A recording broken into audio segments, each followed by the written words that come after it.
स्वागत है आपका स्टेट न्यूज बुलेटिन में और मैं हूं आपके साथ अदिति। चलिए खबरों पर जाने से पहले नजर डाल लेते हैं हेडलाइंस पर।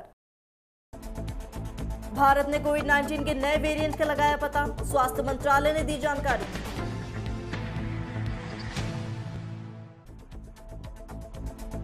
न्यायमूर्ति एन वी रमन्ना हो सकते हैं भारत के अगले मुख्य न्यायाधीश।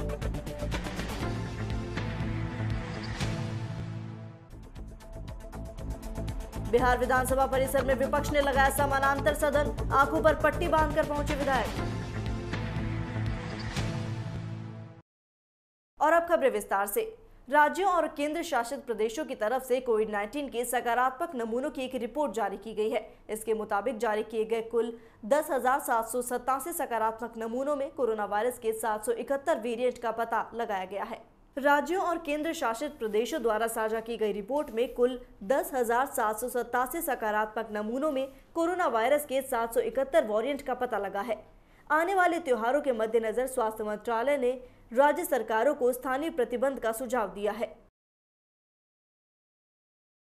भारत के प्रधान न्यायाधीश के पद के लिए मुख्य न्यायाधीश एस.ए. बोबड़े ने उच्चतम न्यायालय के वरिष्ठ न्यायाधीश न्यायमूर्ति एन वी रमन्ना का नाम भेजा है। सीजेआई एस.ए. बोबड़े 23 अप्रैल को सेवानिवृत्त होने वाले हैं।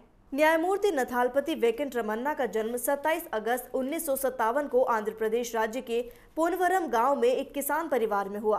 उन्होंने विज्ञान और कानून में स्नातक किया और अपने परिवार में पहले पीढ़ी के वकील बने हैं।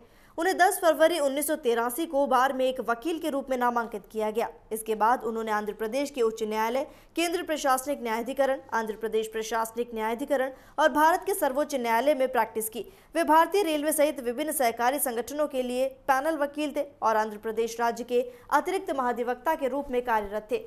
उन्हें सिविल और क्रिमिनल पक्ष में विशेषज्ञता प्राप्त है और संविधान, श्रम, सेवा, अंतर्राज्यीय नदी विवाद और चुनाव से संबंधित मामलों में वकालत का अनुभव है। बिहार विधानसभा में एक दिन पहले हुए हंगामे में विरोध स्वरूप राजद, कांग्रेस और वामपंथी दलों के सदस्यों ने खुले मैदान में सदन की कार्यवाही चलाई, धरने पर बैठे और मंगलवार की घटना को लेकर निंदा प्रस्ताव लाया गया। बिहार विधानसभा के बजट सत्र में मंगलवार को सशस्त्र पुलिस बल विधेयक 2021 को लेकर उत्पन्न अभूतपूर्व स्थिति के बाद विपक्ष ने बुधवार को सदन का बहिष्कार कर दिया। कांग्रेस के विधायक आंखों पर काली पट्टी बांधकर विधानसभा पहुंचे। इस बीच विपक्ष के सदस्यों ने विधानमंडल परिसर में समानांतर सदन चलाया। बिहार विधानसभा की कार्यवाही बुधवार को प्रारंभ हुई, लेकिन विपक्ष ने हिस्सा नहीं लिया। कांग्रेस के विधायक आंखों पर काली पट्टी बांधकर विधानसभा पहुंचे। इसके बाद राजद, कांग्रेस और वामपंथी दलों के सदस्यों ने विरोध स्वरूप खुले मैदान में सदन की कार्यवाही चलाई और वे धरने पर बैठे। लॉन में समानांतर लगे सदन में भूदेव चौधरी को अध्यक्ष बनाया गया। इसके बाद मंगलवार की घटना को लेकर निंदा प्रस्ताव लाया गया। खबर सूरतगढ़ से, जहां बसपा कार्यकर्ताओं ने पाली जिले के रोहट थाना क्षेत्र में दलित उत्पीड़न की घटना को निंदनीय बताया। बहुजन समाज पार्टी के सैकड़ों कार्यकर्ता उपखंड कार्यालय पहुंचे और मुख्यमंत्री के नाम ज्ञापन सौंपा। बसपा पार्षद प्रियंका कल्याणा और बसपा नेता इंद्राज कालवा तथा नेता अमित कल्याणा के नेतृत्व में ज्ञापन सौंपा गया। पाली जिले के रोहट थाना गांव सिराना के दलित परिवार डाली देवी मेघवाल और उनकी गर्भवती बेटी ललिता मेघवाल के साथ मारपीट करने वालों पर कार्रवाई करने और सुरक्षा को ध्यान में रखते हुए पिस्टल का लाइसेंस देने पीड़ित परिवार के व्यक्ति को सरकारी नौकरी देने की मांग की गई। उन्होंने कहा, बहुजन समाज पार्टी राजस्थान सरकार को आगाह करना चाहती है। इस परिवार को तुरंत प्रभाव से न्याय दिलाने का कार्य किया जाए, अन्यथा बहुजन समाज और दलित समाज राजस्थान सरकार के आंदोलन करने पर मजबूर हो जाएगा। उन्होंने कहा, हमारी मांगों पर सरकार तुरंत कार्रवाई करे, अन्यथा राज्य सरकार अंजाम भुगतने के लिए तैयार रहे।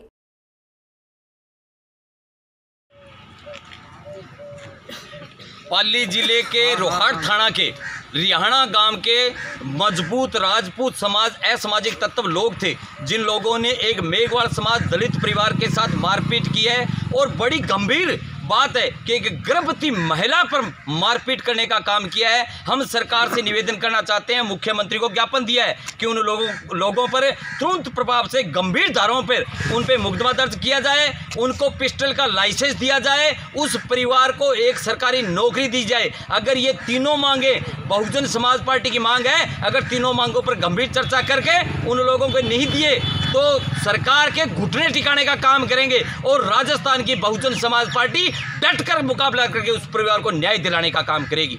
खबर बीकानेर के कोलायत से, जहां तेज चक्रवात के चलते तहसील के सभी गांवों में फसलें चौपट हो गई। नुकसान के बाद भारतीय किसान संघ के तहसील मंत्री खेतपाल गोविंद सर ने खेतों का दौरा किया। खेतपाल गोविंद सर ने बताया कि इस साल फसल नहर विभाग की लापरवाही के चलते 100% में से 60% पहले ही खराब हो चुकी थी। अब शेष बची फसल को देखकर किसान बुआई और बोए हुए अनाज से कर्जा उतारने की सोच रहा था, उसमें भी कुदरत के कहर ने किसान को मरने पर मजबूर कर दिया है। तहसील मंत्री खेतपाल गोविंद सर ने बताया कि खराब होने वाली फसल में ईसब, जीरा, चना, गेहूं और सरसों की फसलें हैं। तूफान की चपेट में ये ज्यादा खराब हुई हैं। अपने हर काम के लिए केवल फसल की आस लिए बैठे किसान अब करे तो क्या करे। खेतपाल ने कहा कि सरकार और प्रशासन से आग्रह है कि खराब हुई फसल का मुआवजा दिलाकर मरते हुए किसानों को यदि नहीं बचाया गया तो किसान आत्महत्या करने को मजबूर हो जाएगा।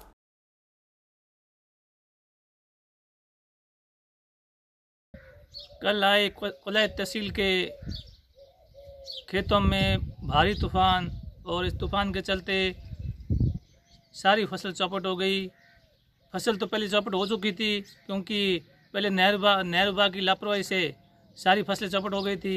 100 में से 60% फसलें चौपट हो गई थी, लेकिन बची फसल अब इस कुदरत के कहर ने सारी फसल खराब कर दी और किसान फांसी खाने पे मजबूर हो गया है।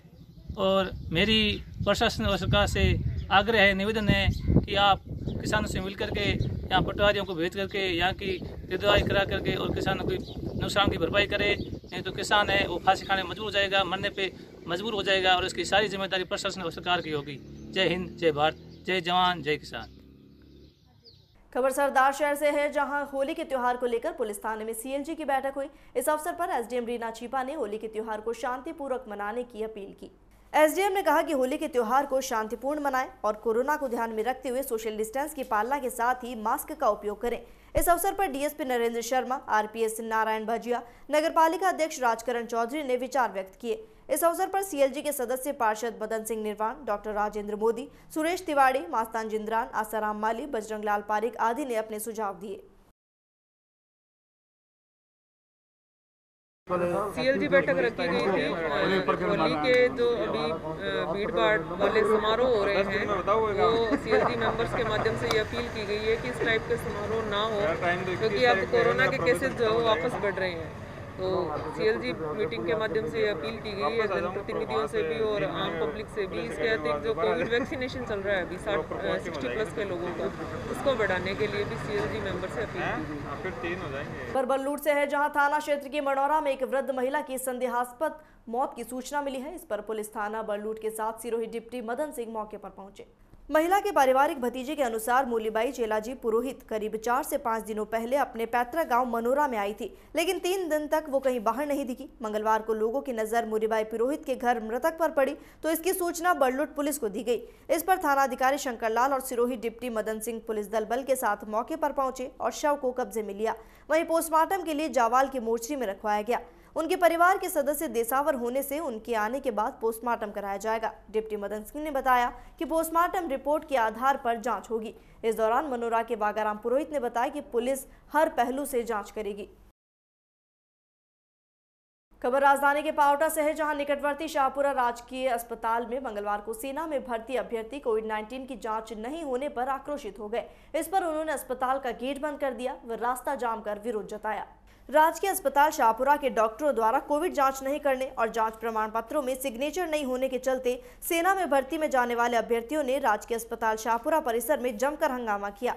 दरअसल सैनिक बनकर देश की सेवा करने का जज्बा रखने वाले क्षेत्र के युवकों को उस समय मायूसी हाथ लगी जब कोविड जांच नहीं करने और जांच प्रमाण पत्रों में सिग्नेचर नहीं होने के कारण उन्हें परेशानियों का सामना करना पड़ा।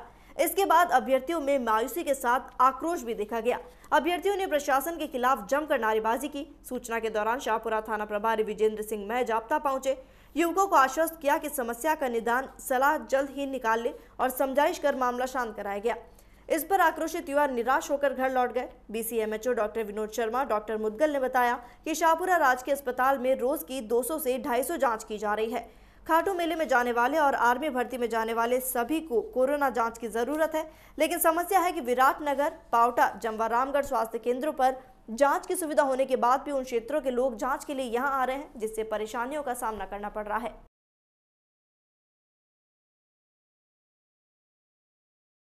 खबर सिरोही से, जहां जिले के प्रभारी मंत्री प्रमोद जैन भाया एक दिवसीय दौरे पर देर रात माउंट आबू पहुंचे, जहां विभिन्न कार्यक्रमों में प्रभारी मंत्री ने शिरकत की। जंगल रेस्टोरेंट के समीप नगर कांग्रेस कमेटी अध्यक्ष देवी सिंह देवल, यूथ कांग्रेस के मोहन हीरानगर सहित 16 गांव के राजपूत समाज के पदाधिकारियों और कार्यकर्ताओं द्वारा प्रभारी मंत्री प्रमोद जैन भाया, सिरोही विधायक संयम लोढ़ा का साफा माला पहनाकर भव्य स्वागत किया गया। इसके बाद वे नगर पालिका कार्यालय पहुंचे, जहां एकल खिड़की का फीता काटकर इतिवृत्त रूप से प्रभारी मंत्री ने उद्घाटन किया।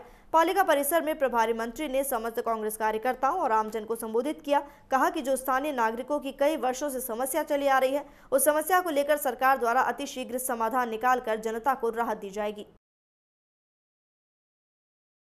खबर मांगरौल से है, जहां संयुक्त किसान संघर्ष समिति विधानसभा अंता मांगरौल के तत्वाधान में ब्रह्माणी माताजी मंदिर पर आजादी के वीर शहीदों के सम्मान में श्रद्धांजलि सभा का आयोजन किया गया। यहां किसान समस्याओं को लेकर एसडीओ को ज्ञापन सौंपा गया। सभा में आजादी के वीर शहीदों के चित्र पर माल्यार्पण और दीप प्रज्वलित कर सभा में उपस्थित किसानों ने श्रद्धांजलि अर्पित की। सभा के समापन के बाद संयुक्त किसान संघर्ष समिति के संयोजक रामचंद्र मीणा के नेतृत्व में बड़ी संख्या में किसान उप जिला कलेक्टर कार्यालय पहुंचे, जहां पर किसानों ने गेहूं चने की फसल की समर्थन मूल्य पर खरीद की अवस्था तथा सरकार की नाकामियों पर गहरा रोष जताया। उन्होंने कहा, किसानों की फसल पककर और कटकर खेतों में तैयार पड़ी होने के बावजूद भी सरकार द्वारा खरीद की कोई व्यवस्था नहीं करने और किसानों को गिरदावरी नहीं मिल पाने के कारण किसानों में रोष व्याप्त है। समर्थन मूल्य पर इस साल चना और गेहूं खरीद की लिमिट भी सरकार द्वारा घटा दिए जाने से किसानों पर दोहरी मार है। उन्होंने बताया कि इस संबंध में किसानों ने मुख्यमंत्री के नाम उप जिला कलेक्टर मांगरौल को ज्ञापन देते हुए तत्काल गेहूं चने की खरीद चालू करने की पुरजोर मांग की गई तथा मांगे नहीं मानने पर 1 अप्रैल से अनिश्चितकालीन धरना की चेतावनी दी गई है। और इसी के साथ फिलहाल स्टेट न्यूज बुलेटिन में इतना ही। देश और दुनिया की तमाम खबरों के लिए बने रहिए डीपीके न्यूज के साथ। नमस्कार।